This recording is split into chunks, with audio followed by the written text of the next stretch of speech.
অনেক বছর আগে মদিনার এই শহরে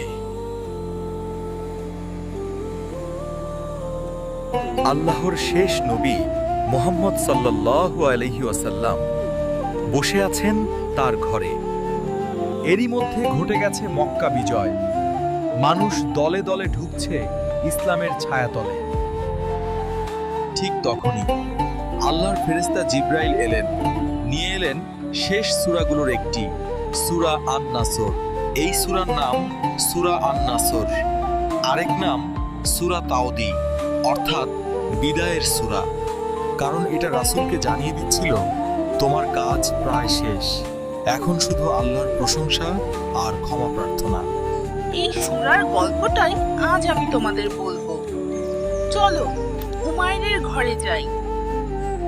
ফিনিশ! আমার মক্কা টাওয়ার তৈরি হয়ে গেছে। এটা শহরের সবচেয়ে উঁচু টাওয়ার। আমি দুনিয়ার সেরা রাজা। দেখলে, অহংকার করলে এমনি হয়। তুমি তো এখনো টাওয়ার বানানোই শিখো নাই। রাজা হওয়ার বড় ইচ্ছা। তুমি কিচ্ছু জানো না, আমি বড় হয়ে অনেক বড় হব। তাকফিরুল্লাহ, এত চিৎকার কেন? উমায়ের, তুমি কি জানো আল্লাহর কাছে সবচেয়ে বড় মানুষ সেই যারা জয়ের সময় অহংকার করে না, বরং আল্লাহর শুকরিয়া আদায় করে।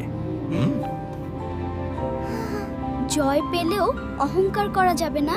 বাবা, আজকে তো আমরা মক্কা বিজয় নিয়ে গল্প করছিলাম। উমায়ের যদি শুনতে চায়। বাবা, গল্প বলো, কিন্তু সেই গল্প যেখানে বিজয় আছে। আজ থেকে অনেক আগে আল্লাহ রাসূল মক্কা শহরে প্রবেশ করলেন। মানুষ ভেবেছিল যুদ্ধ হবে, কিন্তু উমায়ের কি জানো কি হলো? কি? আল্লাহ তাকে যে সূরা শিখিয়েছিলেন সেটাই তিলাওয়াত করলেন। সেটার নাম সূরা আন-নাসর। সেই সূরা কি আমার টাওয়ার বানানোর চেয়েও শক্ত? না বাবা, খুব সহজ, মাত্র 3 আয়াত। তুমি কি শিখবে? হ্যাঁ, শিখবো। তাহলে আমিও বড় জয় পেলে অহংকার করব না। ইজা জা নাসরুল্লাহি ওয়াল ফাতহু মানে যখন আসবে আল্লাহর সাহায্য ও বিজয়, ইজা যা মানে জয় আসবে। ভালো, তারপর বলো। ওয়া রাআইতান নাসা ইয়াদখুলুনা ফি দীনিল্লাহি আফওয়াজা, তার মানে আপনি মানুষকে দলে দলে আল্লাহর দ্বীনে ঢুকতে দেখবেন। মানে সবাই ভালো হয়ে যাবে। ফাসাব্বিহ বিহামদি রাব্বিকা ওয়াস্তাগফিরহু, তার মানে তখন তোমার রবের প্রশংসা করো এবং তার কাছে ক্ষমা চাও। ইন্নাহু কানা তাওয়াবা, নিশ্চয়ই তিনি ক্ষমাশীল, তাওবা কবুলকারী। আল্লাহ তাওবাকারীকে খুব ভালোবাসেন। মানে আমি যখন আমার লেগো টাওয়ার বানাতে পারবো তখন বলবো আলহামদুলিল্লাহ। আর ভাঙিয়ে ফেললে বলবো আস্তাগফিরুল্লাহ। ঠিক বলেছো উমায়ের। ইজাজা, আরে উফ, এত কঠিন। ইজাজা নাছরুল্লাহি ওয়াল ফাতহু, তোর মনে আছে? ইফরা, তুই যদি আমাকে এই সূরা শিখিয়ে দিতে পারো তাহলে তুই কিন্তু অনেক বড় জয় পেয়ে যাবি। ইজাজা।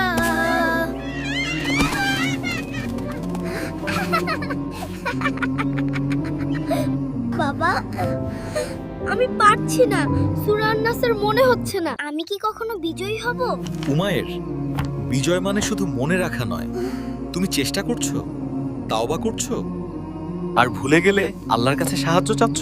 হ্যাঁ। তাহলে তুমি কিন্তু ইতিমধ্যেই আল্লাহর সাহায্য পেয়ে গেছো। চলো একসাথে পড়ি। ইন্নাহু কানা তাওয়াবা, মানে উনি তাওবা কবুল করেন। বাবা, আমি বুঝতে পেরেছি।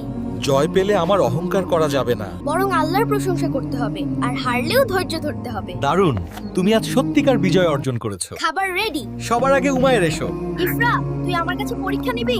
আমি সূরা আন-নাসর ঠিকমতো বলছি কিনা দেখবি? চলো আগে খাবার খাই, তারপর তোর পরীক্ষা নেব। বিসমিল্লাহির রহমানির রহিম। ইযা জাআ নাসরুল্লাহি ওয়াল ফাতহ ورأيت الناس يدخلون في دين الله أفواجا فسبح بحمد ربك واستغفره إنه كان توابا